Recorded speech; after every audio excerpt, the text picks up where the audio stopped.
Guru matematika dan wali kelas 8, Ibu Santi sakit sehingga tidak dapat masuk dan mengajar. Akhirnya dicarikan guru pengganti, Ibu Eni. Ibu Eni baru 2 tahun menjadi guru SMP. Beberapa murid perempuan, Vivi dan Natali mengetahui hal ini dan mulai menggunakan kesempatan dan bersikap seenaknya, tertawa dan tidak mengindahkan kehadiran Ibu Eni. Ibu Eni mencoba menyapa Vivi dan Natali dengan ramah, sambil mengingatkan mereka untuk tetap fokus pada pengerjaan tugas. Ayolah tugasnya dikerjakan, nanti ibu ditegur Bapak Kepala Sekolah kalau kalian tidak kerjakan tugas. Tolong bantu ibu ya. Namun Vivi dan Natali malah jadi tertawa. Ah, ibu, santai saja bu. Mereka tetap tidak mengerjakan tugas dan malah mengobrol. Keesokan harinya, Ibu Santi memanggil Vivi dan Natali serta menanyakan tentang laporan Ibu Eni. Ibu Santi menanyakan apakah mereka bersedia melakukan memperbaiki masalah yang ada. Vivi dan Natali sempat ragu-ragu dan membela diri, namun pada akhirnya mereka mengatakan akan meminta maaf. Ibu Santi menanggapi bahwa tindakan itu boleh saja dilakukan bila mereka sungguh-sungguh ingin meminta maaf. Namun Ibu Santi menanyakan lagi kembali apa yang mereka bisa lakukan untuk menggantikan rasa tidak hormati Ibu Santi. Baik Vivi maupun Natali mengakui bahwa perilaku mereka tidak sesuai dengan keyakinan kelas. Ibu Santi melanjutkan kembali apa yang akan mereka lakukan untuk memperbaiki masalah. Apakah ada gagasan? Setelah berpikir sejenak, Natali dan Vivi mengusulkan bagaimana kalau mereka mengadakan sebuah diskusi kelompok dengan teman-teman sekelasnya. Tema yang mereka pilih adalah penerapan keyakinan kelas, terutama tentang sikap saling menghormati dan bagaimana penerapannya di kehidupan sehari-hari di sekolah.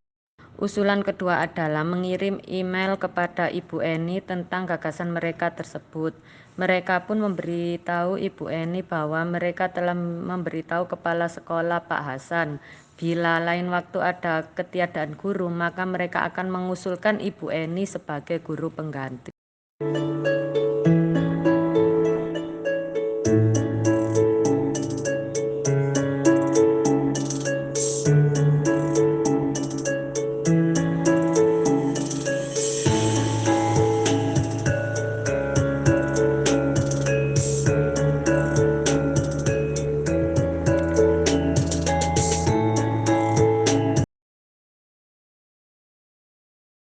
Sabrina hari itu bangun terlambat dan terburu-buru sampai di sekolah. Dia pun akhirnya sampai di gerbang sekolah, tapi baru menyadari kalau tidak menggunakan sepatu hitam seperti tertera di peraturan sekolah.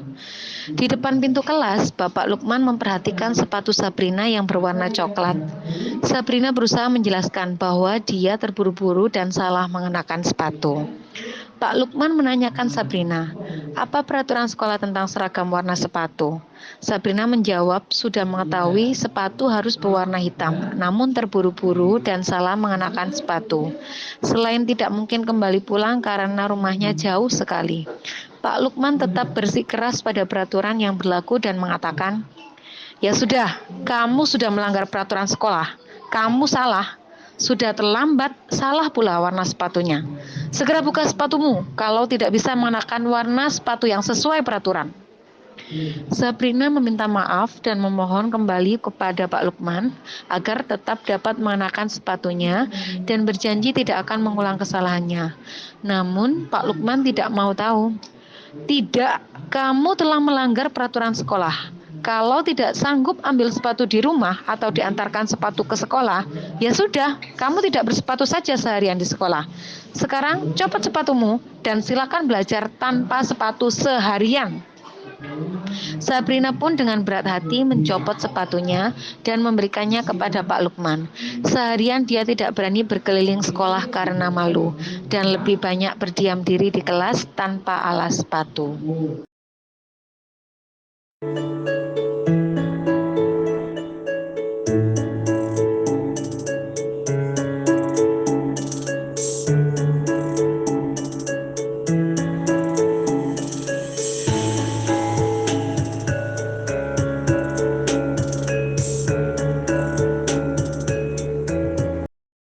Kasus nomor 3. Ibu Dani sedang menjelaskan pelajaran bahasa Inggris di papan tulis. Namun beliau memperhatikan bahwa Fajar malah tidur-tiduran dan tampak acuh tak acuh pada pelajarannya. Fajar, coba jawab pertanyaan nomor 3. Maju ke depan dan kerjakan di papan tulis. Fajar pun tampak malas-malasan maju ke depan. Dan sesampai di depan papan tulis pun, Fajar hanya diam terpaku sambil memegang buku bahasa Inggrisnya dan memainkan spidol di tangannya. Ayo Fajar, makanya jangan tidur-tiduran. Lain kali perhatikan.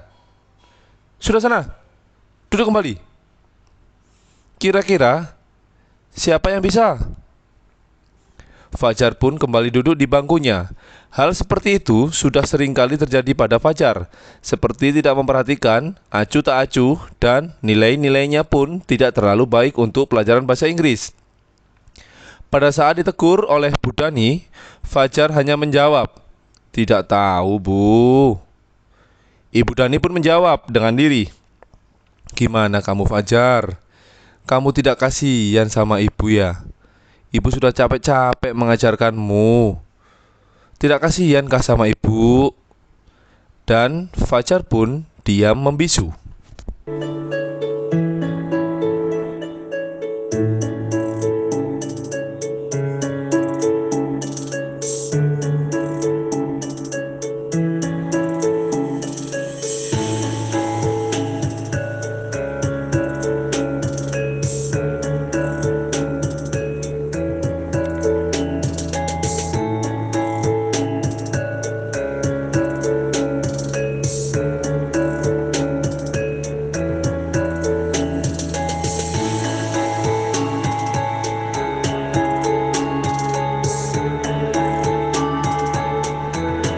Anto dan Dino sedang bermain bersama di lapangan basket dan tiba-tiba terlibat dalam sebuah pertengkaran adu mulut.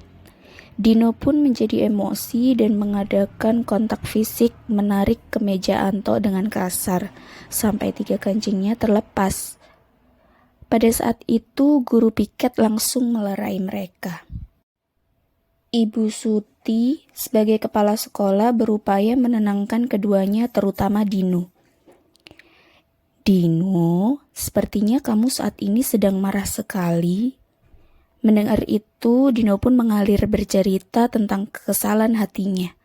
Ibu Suti pun melanjutkan bahwa membuat kesalahan adalah hal yang manusiawi dan bahwa mempertahankan diri adalah hal yang penting. Namun meminta Dino memikirkan cara lain yang mungkin lebih efektif, karena saat ini Dino berada di ruang kepala sekolah. Ibu Suti melanjutkan bertanya tentang keyakinan sekolah yang disepakati, serta apakah Dino bersedia memperbaiki kesalahan yang telah dilakukan terhadap Anto. Dino pun akhirnya perlahan mengangguk. Kemudian Ibu Suti balik bertanya kepada Anto, hal apa yang bisa dilakukan Dino untuk memperbaiki masalah. Anto menjawab, saya perlu kancing saya diperbaiki, Bu. Ibu saya akan sangat marah sekali kalau melihat kancing baju saya sampai copot 3 kancing begini. Ibu Suti pun kembali bertanya ke Dino apakah yang akan dia lakukan untuk menggantikan 3 kancing Anto yang terlepas. Dino berpikir sejenak namun menjawab, wah, tidak tahu, Bu. Saya lem kembali mungkin ya, Bu. Ibu Suti berpikir sebentar dan menanggapi, kalau dilem akan mudah terlepas kembali, Dino. Bagaimana kalau kamu menjahitkan saja? Bersediakah kamu? Dino tampak ragu-ragu dan menanggapi, menjahit? Mana saya tahu bagaimana menjahit, Bu. Ibu Suti meneruskan, apakah kamu bersedia belajar bagaimana menjahit?